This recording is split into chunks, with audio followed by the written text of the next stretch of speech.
比2艘05万吨大驱还大。俄罗斯2.8万吨的核动力导弹巡洋舰归来，它还是世界第一吗？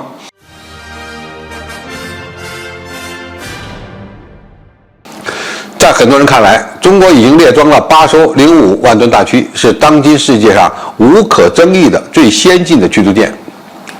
在美国朱姆沃尔特级发展失败之后，05暂时领先到没有朋友的地步。纳西莫夫海军上将号核动力战斗巡洋舰的归来，以其2.8万吨的骇人排水量，以及携带200多枚导弹，包括锆石高超音速导弹，俄罗斯人认为世界第一舰的位置非它莫属了。据俄方介绍，1144.2M 型巡洋舰将于今年年底海试，并于2024年正式交付俄罗斯海军。纳基莫夫海军上将号是基洛夫级核动力巡洋舰的第3艘，是在上世纪70年代融合苏联反潜、防空和反舰技术的1144计划的产物。该舰全长252米，宽28米，排水量28000吨，最高航速30节，配备有20枚花岗岩重型远程超音速反舰导弹，将近200枚的各种防空导弹。舰上搭载有96单元的 S300F 防空导弹，40枚 9K33M 中近程防空导弹和32枚 9M311 短程防空导弹，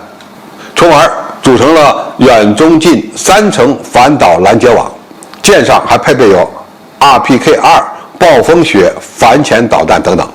将其称之为火力舰或者是五库舰也不为过。这艘核动力巡洋舰体现了冷战时期苏联为了对付美国的航母编队而采取的非对称发展思路，也就是饱和攻击，只要双方开打之前距离合适，一艘基洛夫级核动力巡洋舰就能对付美军的一个航母战斗群。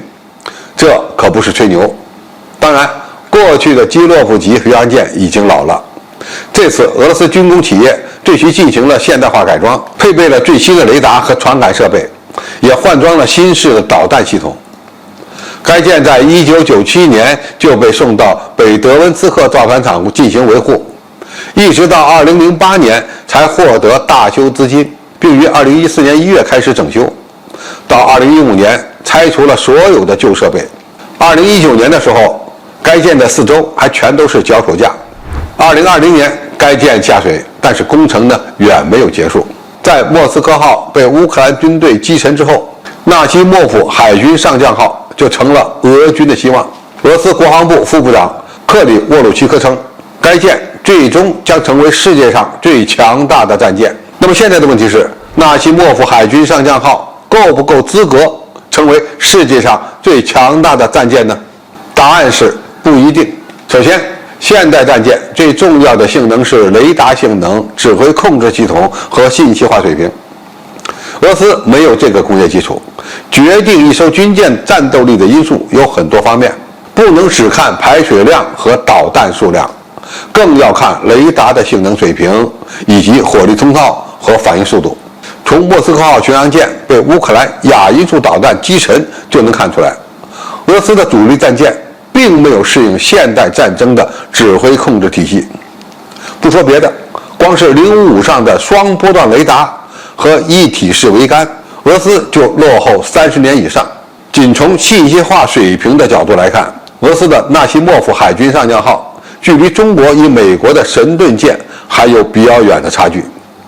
这是一个国家电子工业实力所决定的。其次，现代海战讲究的是攻防一体、体系作战。纳西莫夫海军上将号的联网作战能力也令人怀疑。要想对抗航空母舰，光靠高超音速导弹还不够，还要有航母舰载机、侦察机和卫星等其他平台提供目标指示。俄罗斯海军在态势感知和联网作战能力上可以说严重不足，其信息化水平从乌克兰战场上的表现同样能够看出来。最后，只装备一艘2.8万吨级的巨舰，弊端太多，一是面临的后勤保障和人员培训的难题非常严重，二是现在的巡洋舰、驱逐舰必须能够批量建造，而且吨位呢要大小合适，纳西莫夫海军上将号的远洋作战能力很强，但是俄罗斯并没有其他的舰只能够与其一起长期部署，